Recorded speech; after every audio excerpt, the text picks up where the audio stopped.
I think the highlight of the entire experience for me was Colin flexing on everyone every time a new cat appeared on the screen by dropping their name, just letting us know that he knows who all the cats are. Real cat head in the audience tonight. Yeah, folks, Happy New Year. We're going to be talking about that movie everyone's talking about, that entry in that beloved franchise that everyone has such mixed, divisive opinions about. Am I talking about the Star War? Ooh. What's the joke here? It's confused. I'll give you a hint. We all have toxoplasmosis now. Yeah. In fact, Brian has cat scratch fever. That's why he's not here. One of the paws just came right out from the screen and swiped him. Know how to go to the heavy side there. Because Jellicles can and Jellicles do. Jellicles do and Jellicles can. Jellicles can and Jellicles do. Jellicles do and Jellicles can. Jellicles can and Jellicles do. Welcome back to Seattle Sucks, a podcast about hating the city we love. It's me, Colin, and Greg is here too. I'm Greg. We're back on the boat. Hey, Greg. As we mentioned, Brian has cat scratch fever. He's listening to Ted Nugent on repeat, I think. You know what? I if you haven't figured it out, we saw Cats last We night. saw the cats. And I think, honestly, this is the most silent I have ever seen or experienced Brian and Bryn in a theater watching a movie. Like, they seem to be like wrapped in attention. It's mesmerizing. That makes sense. So I can only assume that he's actually just been he's had the original Broadway recording on repeat all day, as I have. Yes, and me too, actually. Because like I said, we have toxoplasmosis. They released it. They sprinkled it in the popcorn. Yeah. Which helped us all to appreciate real, like, big props to the theater for going all out and screening the movie in full smell-o-vision and wafting that aroma of cat piss at us from below the screen. That was great. And the feel of that gritty cat litter as you walked out and into the theater was it was immersive. Yeah, it was perfect. But from what I can tell, Brennan and Brian have never been so captivated by a movie, because I barely heard them the whole time. In fact, I was the pest. Honestly, you were the talkative one, again, flexing on us every time a new kitten came on the screen. Colin would just very confidently be like, "It's Rome Tugger." Tugger. What? Oh yeah, whatever. I don't know all their names. All right, I'm not a cat's head. I'd never seen a production of Cats. And really, why would you have, to be honest? Well, I don't. I think it's pretty taking a lot of Broadway shows. Well, I mean, probably like millions of people have seen Cats. Yeah, it ran for almost 18 years on Broadway. Yeah, in its first run, it's been brought back in this century as well too. Yeah, to also long runs. Yeah, and traveled, of course, all over. It's wild shit. No, I'm actually not kidding. I liked it. It's honestly, like, we can get into this. Oh yeah, no, it's good. Cathead, yes. No, listen, Greg, it's not welcome. that surprising. It's Andrew Lloyd Webber. I know. Like, yeah, that dude slays for real. He's a weird fucker, and that's what's great. Listen, like, when at his best, like, I'm not sold on all the numbers, but some of them are fucking bops, and I'm especially like here for it with Andrew Lloyd Webber when he like gets to his roots and goes just Prague rock. Yeah, there's so much Prague rock on this. opera. Yeah, okay, for sure. And I mean, because I am a dork, like, I can be moved by really dead, really stupid boomer musical forms like rock opera and prog rock. It's really like Andrew Lloyd Webber. If you want to understand him, I mean, there's obviously like he's a lot of influences, but like, listen to some Who records and you're not like that far off. But yeah, a lot of like synth heavy, like guitar riffing, like prog rock shit, and just wild. It's a fucking trip. And the thing about it is, like, there's more than one. Like, it is everyone, like, the audience we saw it with, mostly just some friends of ours, was largely utterly baffled. Completely. And it's like, but there's a couple things going on here. There's Cats itself, the source material, which must be utterly baffling to see it on the stage, and so much the better. It's a wild, crazy fucking Andrew Lloyd Webber musical, but to take it even a step further, it's based almost entirely on modernist poetry about cats, and stars exclusively anthropomorphized cats. So like, it's a wild thing. Now, that's the source material, and the stuff from that comes through in the movie works, right? That's why the other part of the bafflement are all the particular choices of this film. Yeah. And like, for that, you just have to start like with the director, little Tommy Hooper. Tom Hooper. I think one of the like people in this world I hate the most. Like, Tom Hooper is one of the biggest hacks working. But he's been busy, dude. Les Mis, The King's Speech. Oh God, the Danish Girl. Those are the two. I haven't seen The Danish Girl. Honestly, that looks like it could be okay. The thing is, like, a lot of times the material that he chooses are often interesting stories or like proven fucking mega hits, like Les Mis and Cats.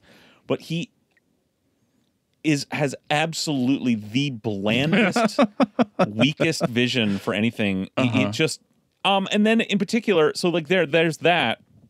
I mean, I can't think of any reason I would have ranted about The King's Speech on this podcast to date, but I think you've ranted between tapings of episodes about The King's Speech. Like, let's just start there. This was nominated for awards. Might have won some. I don't know. Yeah, I feel like it did.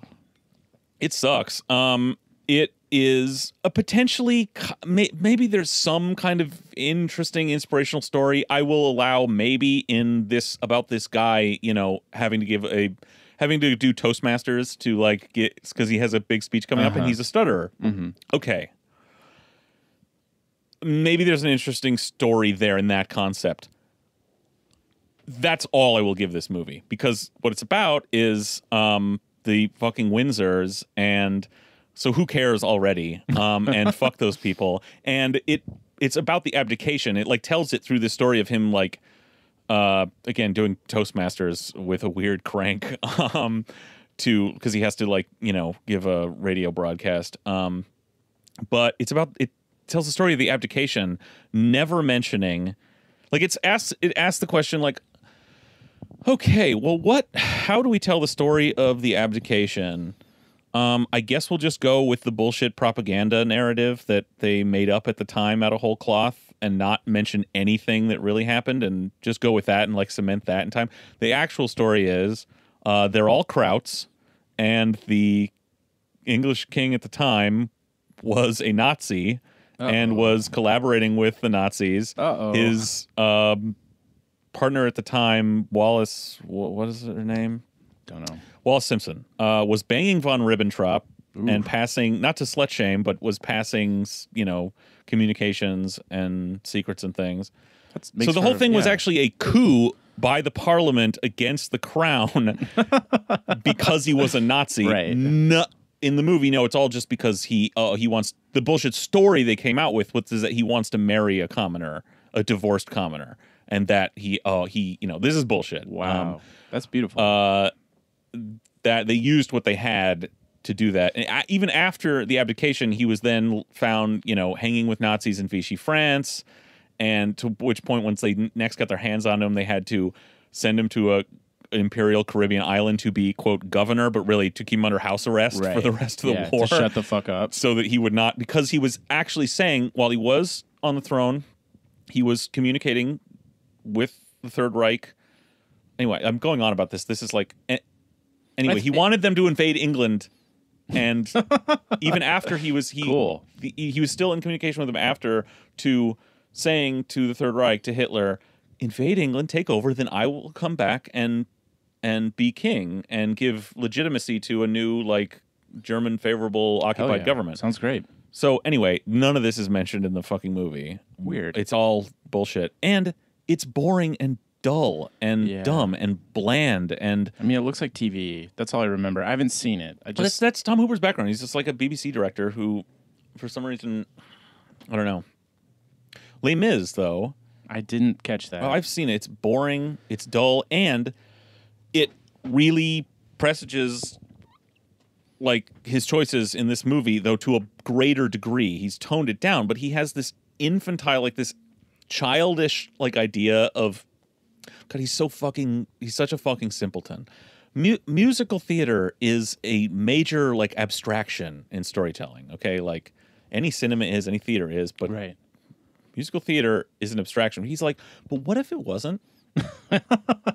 What if actually the main point of the performances when singing the songs is to emote outside of the song, and thus like to act? Tom, the song is the song. The song is an abstraction of what the emotions of the character, what's going on, what they're trying to say, what they're feeling. So you serve that by doing the song well. But he's like, but I love these songs and I've heard them, and I'm just gonna assume everyone else knows them as well as me. So I'm gonna put this new twist on them that'll just be fun as a new flavor. But it's like you're making the movie of Les Miserables, like the musical. Yeah. Like that's not a reasonable course for an adaptation. Like, so he has what's her name? Anne Hathaway. Anne Hathaway bawling and sobbing and drooling into the camera on this awful, very just TV close-up, you know? Instead of singing the song. So she's butchering the song. First of all, you're casting these actors who, you know, some of them get through. Anne Hathaway can sing, but they're not, these are not musical theater. They're not Broadway song and dance people, okay? And like it shows it's not the same thing even remotely. And then you're like, and now butcher the song by like, because I'm gonna make it more real and raw. And it's like that's what you're supposed to get that from the song.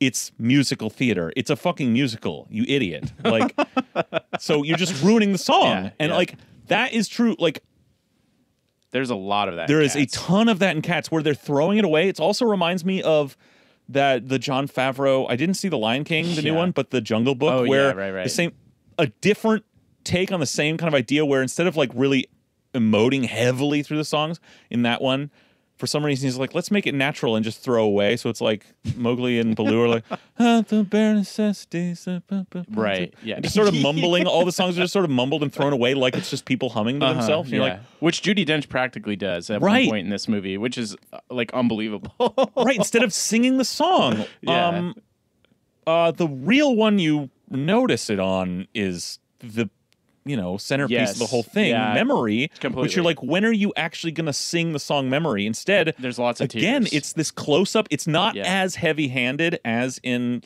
Les Mis, but it's the same thing. It's this TV close-up where she's sobbing and crying and only half singing the song. There's like one maybe verse where she actually almost just sings it, but it's not the same. It's not even so the song is like remotely close to the same. It doesn't carry the same Anyway, but brutal. So Tom Hooper's a hack. Completely. The choices in this are that's really obnoxious in this. Then you got the weird CG, like it just looks so weird. Honestly, I don't know what else they would have done. The stylistic choices, like they made them all svelte and like instead of like the classic like look of Cats that you would picture it. I've never seen it. Where they're all have like wild hair. You're right. And they look like Thundercats almost. Yeah. No, totally. Yeah. Well, I've been thinking about this a lot, and I think the way to do it is not to anthropomorphize literally the characters in the movie, but to go further and probably animate it. Yeah. There's all kinds of directions you could go. I don't know if you. This is probably the inevitable one, but it is weird. That's it. It's largely about like the dancing seems to be like a major component here, and like some of that, a lot of that is clearly preserved in these like rotoed performances, but it looks weird and unnatural sometimes because it's animated over it, so it kind of undercuts the sort of gracefulness of these dancers, and then you also have these again not non-musical theater actors, like doing some of these roles. Some of are not like Some of them are good. Some of them are very very good. The new cat who wanders up, Victoria, is can clearly dance. If you're to be believed, you never know what you're watching. Is it like a face replacement or whatever? Yeah. But she seems to be able to dance, and I looked it up. She's a major ballerina, Yeah. And but then you have like James Corden. God, fuck. Who can't also sing. Yeah. He's sort of, it's a joke. What I love about this is it's like his like ability to barely sort of laughably karaoke is like his main shtick. It's like you can't actually sing. Right. You can kind of pretend to. But you are fat, so not to fat shame. But. I mean, this he was terrible in that. He and Rebel Wilson were among the, if not the worst, among the worst. They both really throw it away. Yeah, they can't really sing. No, not like, again, we're talking like Yeah, you listen to those songs on the soundtrack, and you're like, oh, that's how that was supposed to sound. Yeah. Well, and I mean, it's not the same. It's not the same thing. Not even a little bit. Like I watched last Christmas. I convinced my family to go to the new Mary Poppins. And Emily Blunt. Emily Blunt's great, wonderful actress. Again, can basically sing. And the movie, it was good. It was fun. It was whatever. Yeah. But I mean, I'm sorry, you're not Julie Andrews. You are not Julie Andrews. Yeah. Who Anyway, whatever. But man, it is some wild shit. It is really wild. But I know I've ranted about this a lot also off mic. It is extremely simple, and I think the third song in the whole thing, maybe, which might even be titled Jellicle Ball, it tells you the story. Yeah. If you pay attention to that one song, you could fall asleep and wake up and know what was happening at the end.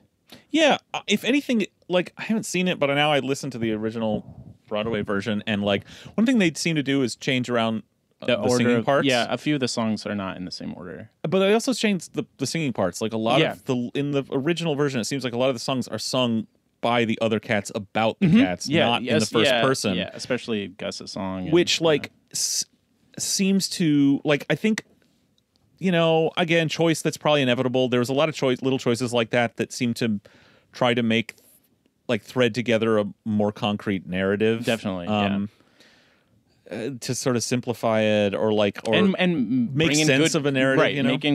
Add good and evil, add a love story into it. Neither one of those exists really. McCavity is a shadowy figure, but there's no sinister plot like there is in the movie. That does not surprise me at all. Yeah. Also, the love story I didn't feel was earned. Well, because that's not. That was just bizarre, frankly. Well, yeah, it does. I mean, they don't. Whatever. It's almost a joke. It's cats muling around in an alley, but the romance doesn't really.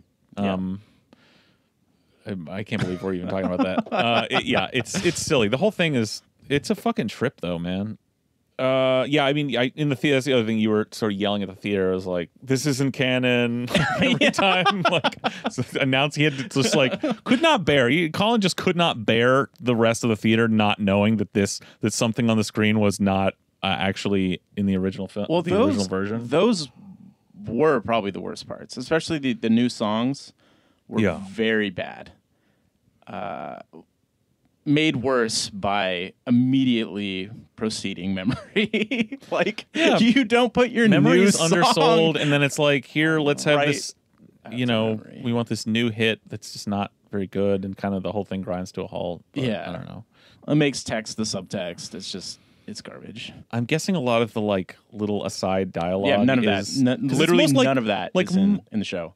Like most show. Andrew Lloyd Webber, this is a sung through musical. None of that's kind of his thing. None of that is in the show. Yeah, and it's all dumb. It's all like we've seen this 100 times. We're being cute and having fun with it. Which is to say, it's like it's a work of fandom. It's like it is definitely, especially for Corden and Wilson's characters who get to sort of try to vamp their comedic chops, which doesn't really work. But then also, it's clearly there because if you're not paying attention to Cats, it becomes more and more inscrutable as it goes on because, like I said, there's one song you kind of have to be paying attention to. And if you don't pay attention to it and you're not really paying close attention, you won't really know what's going on. Trying to help the audience like make sense of it. I get the impulse, and it may not be the wrong one, or it may be inevitable, but I think the stronger one it would just be to like doesn't matter. Just it's fucking cats jumping around singing about about each other. Yeah, based don't on worry about a book of poems for children. yeah. So, About a book of literally for children. Weird ass modernist poetry for children. Yeah. Like under his like Gnome de Noir, which I just found out. So there, in light of this release of Cats, the movie, the New Yorker did a big piece, and they talked about the origin of Old Possum and basically how that was T.S. Eliot. He invented a black man, and it was Old Possum, and he would write Ezra Pound in that voice, and they would just like be racist together and write each other letters. Holy shit. Yeah, yeah. So Cats is a little bit problematic.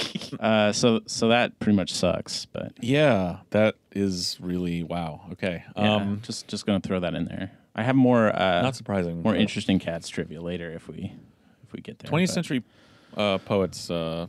Well, I mean, they're mostly very bad. Yeah, racism politically. so hot right then. Yeah. Oh yeah. Yeah. Gotta measure that skull. Yeah, seriously. I think the whole thing. I like also that the whole thing seems to be like a flex by Weber, and that he's like, okay, here's all these songs. They're pretty good, right?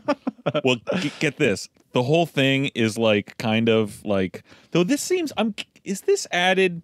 Because like with the change in the perspective of a lot of the songs, like. It's not really a singing competition, is it? They're all just no. That's the other conceit. That's added, isn't that it? Is added. I could that's tell. Made explicit in this movie. It's not in the stage play. Right. It's just right. The songs are just they're singing about the other cats to see who's. It's just about who's worthy. Or exactly. Something. Yeah. Okay. It's not who's got talent or Yeah. That is. It's like The Voice. I just want to know. Am I going to the Heaviside layer? What I was thinking. Yeah. It's going to be a no from me, dog. What I was thinking watching it.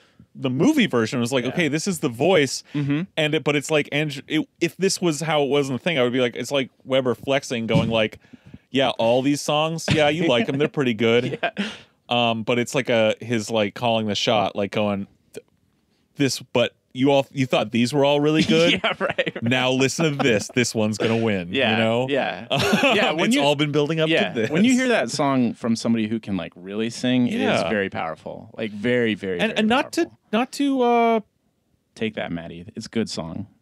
Yeah. Oh man. Some of the Philistine children in the audience didn't appreciate it. They were really giving me a ribbing. This old man a ribbing.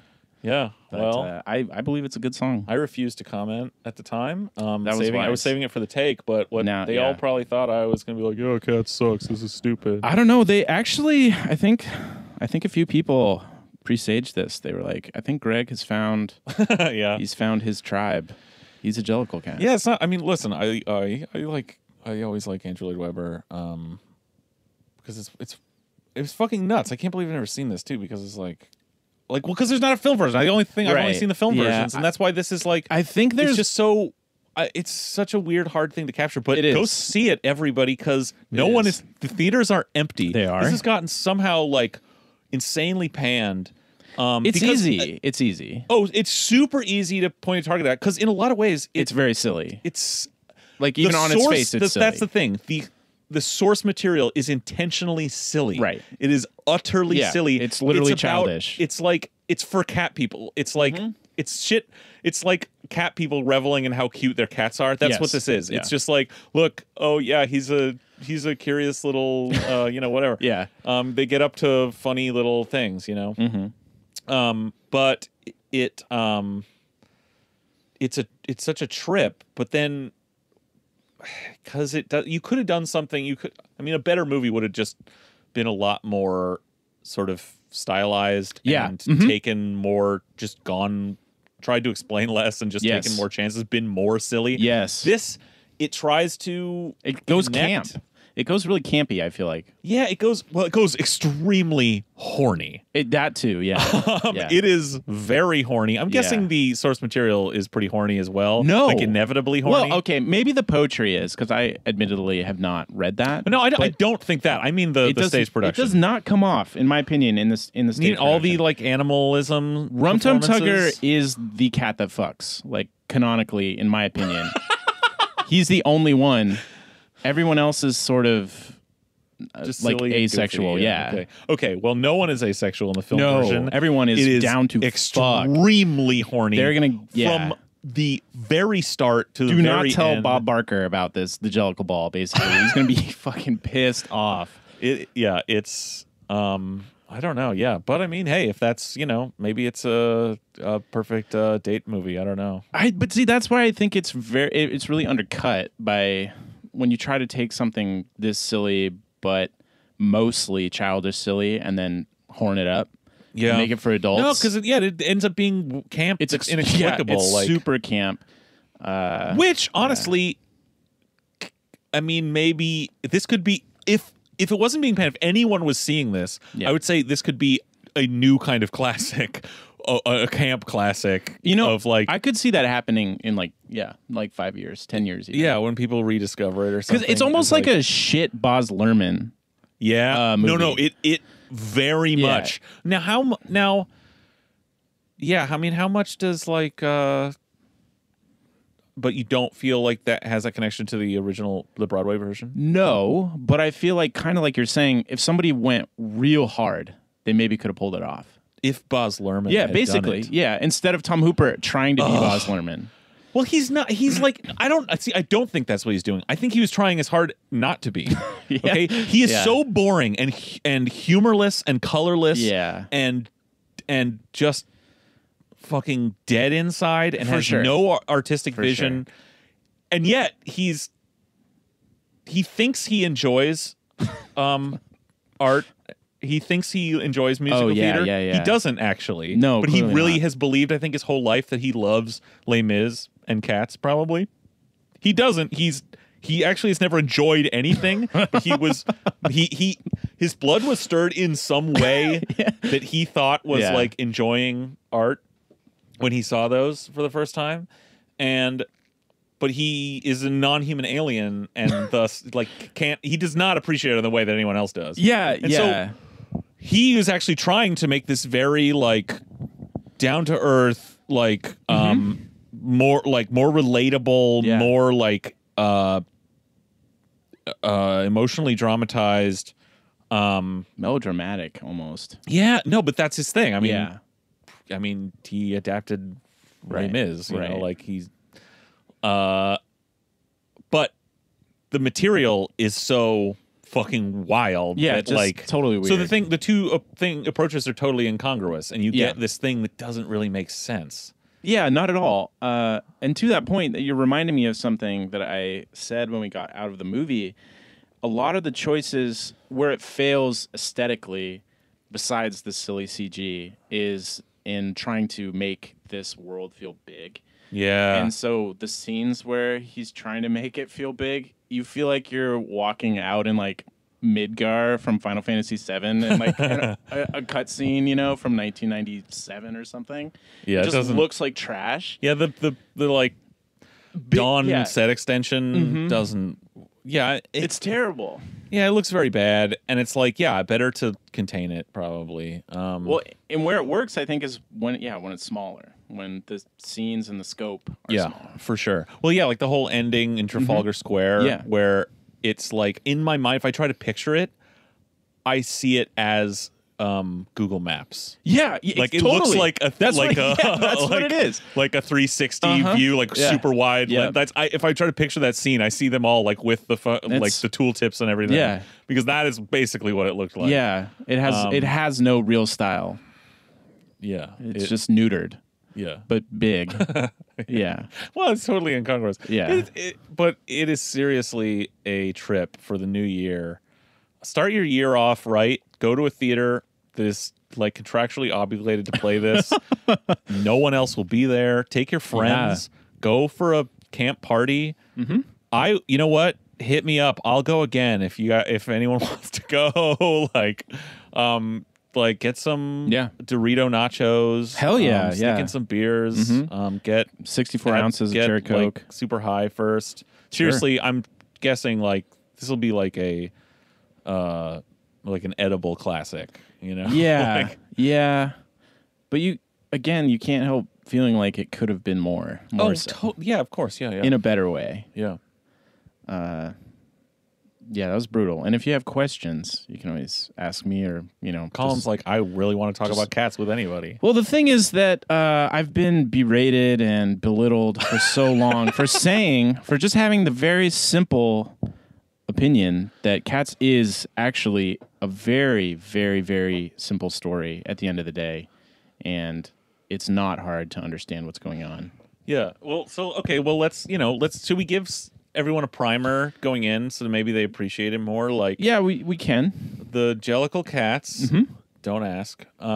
Just think of these as nouns. If that's really messing with your head, these are just nouns. This is like a gang. These are the Sharks or whatever Pony Boy's gang. I don't know what his fucking gang was. There's a lot of made up T.S. Eliot words. Yeah, things he read in Greek literature. Like you don't even want to know what all those cats' names are. Let's just put it that way. Yeah.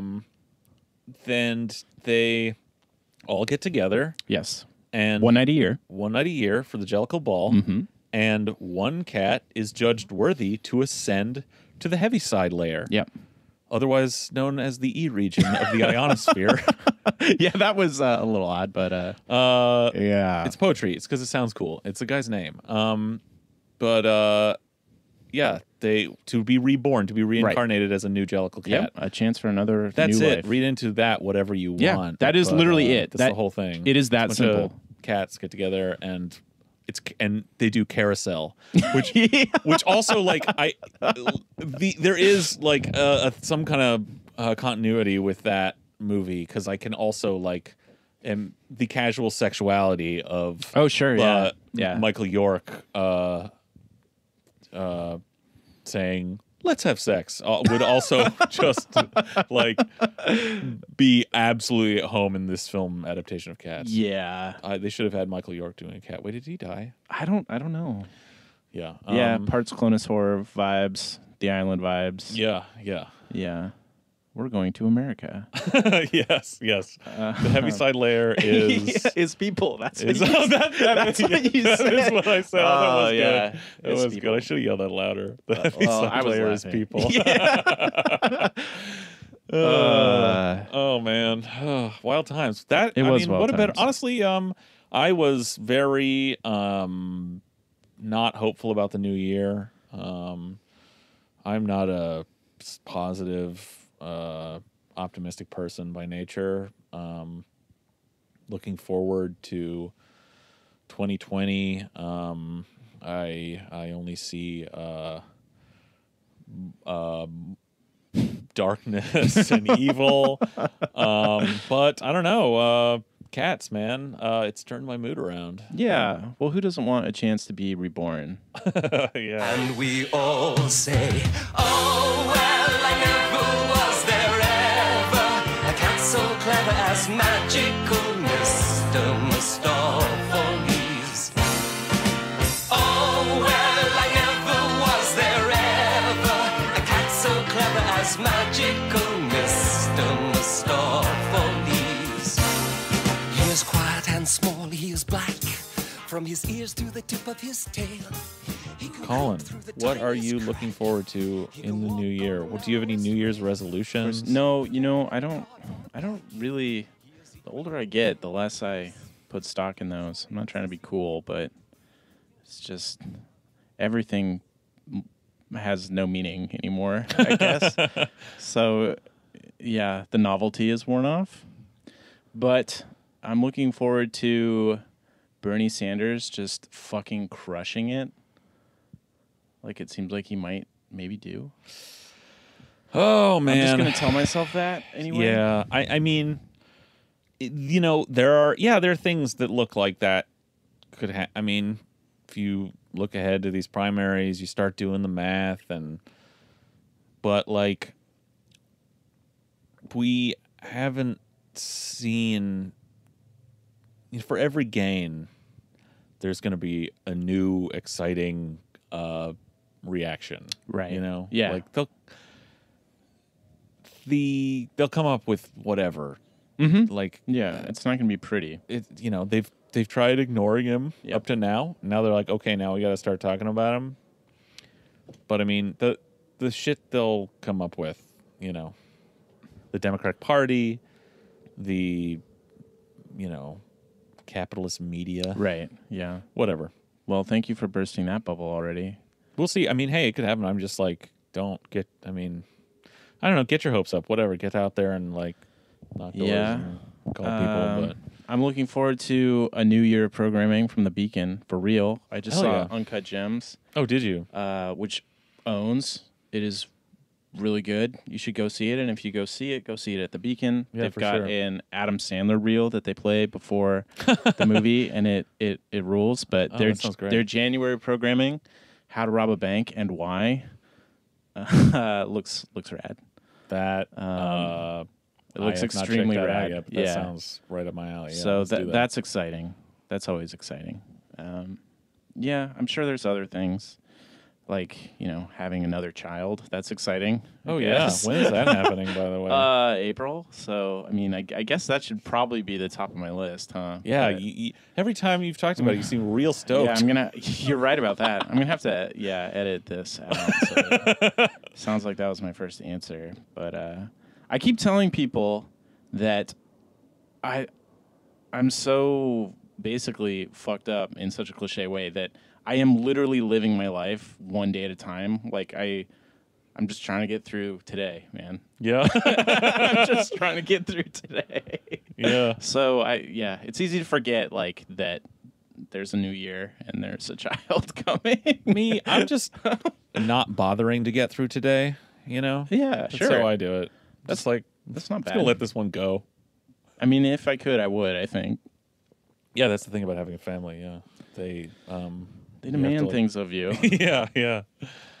How about, so how about you, Greg? Um, What do you see for 2020? in addition to the national and global bedlam that is sure to come about, oh boy, no, I got nothing. I'm not really looking forward to anything. What about NHL hockey in Seattle? Oh man, we should go to opening day. When does that? Does that happen? I bet we sometime? won't be able to get tickets. No, we probably won't. But that's not going to be next year. People's pants are glued to their bodies from just all this ejaculate from their their pent up want and desire for this hockey team. I think it's 2020. Really? I thought so. They're still like under heavy construction at the Well, arena. I think they're like drafting people. They haven't picked a name. When does this it was hockey 2020. season start? I don't fucking know, man. I don't. We're gonna watch know. hockey. Well, we'll have to know. Well, we should just ask Rob Johnson. Yeah. I mean, you got to be excited for another year of the Saul Spady show. I'm excited for 2020, the year Ari Hoffman takes over the Saul Spady show, and Saul Spady is thrown out on his ass. Yeah, he gets the freak treatment. We should send him an application for freakdom. He should become We should. a freak. Yeah, but man, what a year, huh? For us and the freaks, we had somebody we didn't even know personally publish an amazing piece. Oh, you don't like when I give quality adjectives.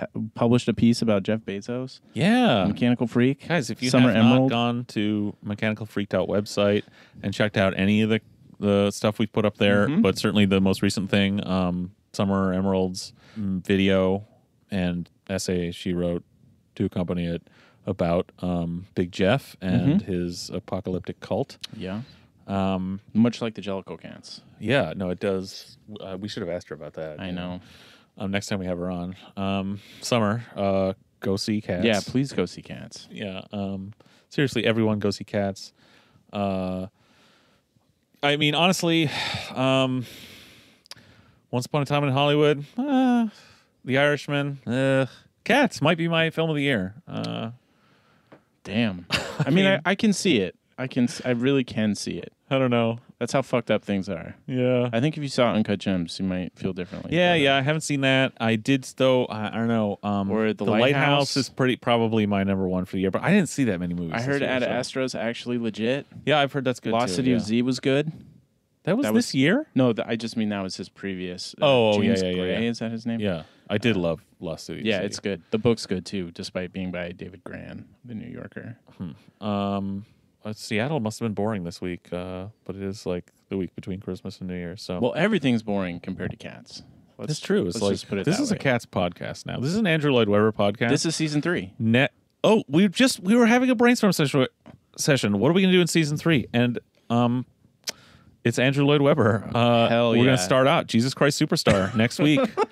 Got to go back and rewatch it because if we run out of Andrew Lloyd Webber, one thing the question will be this: if we run through the whole Andrew Lloyd Webber canon, will we move on to something genuinely good and wholesome and fun and do Rodgers and Hammerstein next, or into a black pit of Abyss. nihilistic irony and do Rent. and Oh, do Hamilton. Sondheim? Oh, Okay, don't come at me with that Sondheim shit. I can't.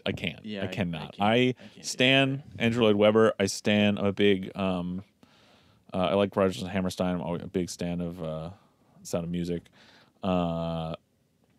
Don't come at me with Stephen Sondheim. That shit sucks. That's fair. You, that shit is trash. you gotta draw a line somewhere. Yeah, seriously. Yeah.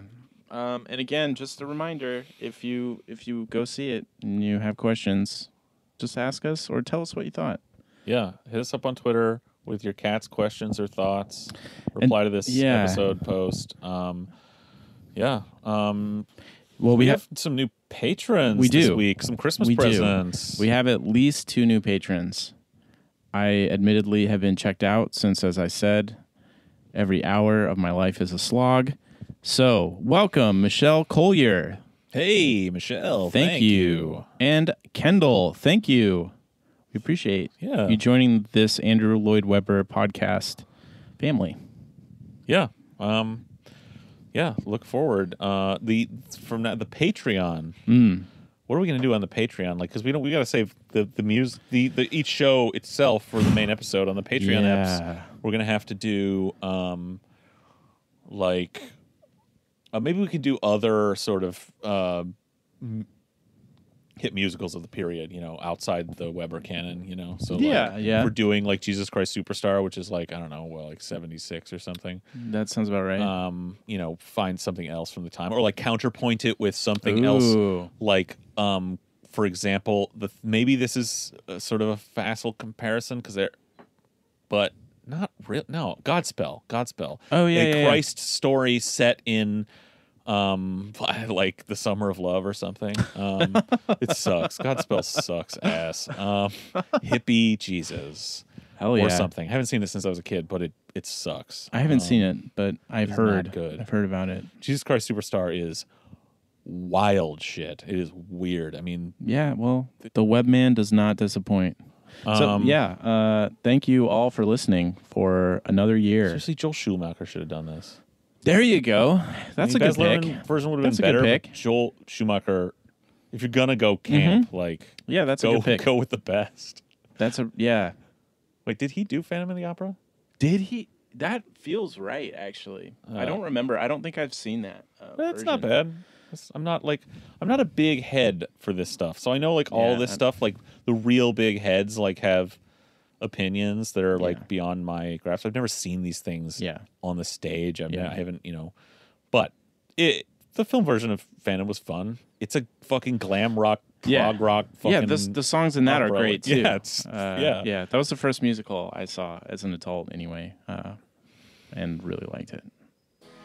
Cool. This has been a very strange episode of Seattle yeah. Sucks. Yeah, so think twice next time you question Cats, because we might just do another hour on it. Yeah, look forward to that on the Patreon. Maddie, talking to you.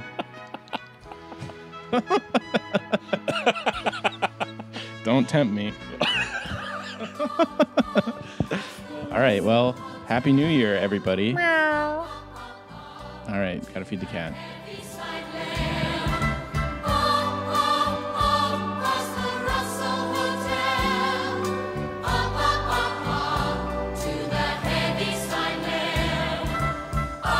Hey guys, Greg here. Happy New Year again. Was your thirst for biting, incisive, Seattle-related critique not sated by this primarily Cats-based episode? Well, stay tuned. In a few days, behind the dreaded paywall, we have an episode dedicated to not just one, but two artifacts from the Wall Street Journal opinion page this month on and about Seattle. That's right, the Wall Street Journal has it out for us here. So check that out on the Patreon only. It's only $5 a month, the price of a Starbucks latte. Give up a coffee, etc.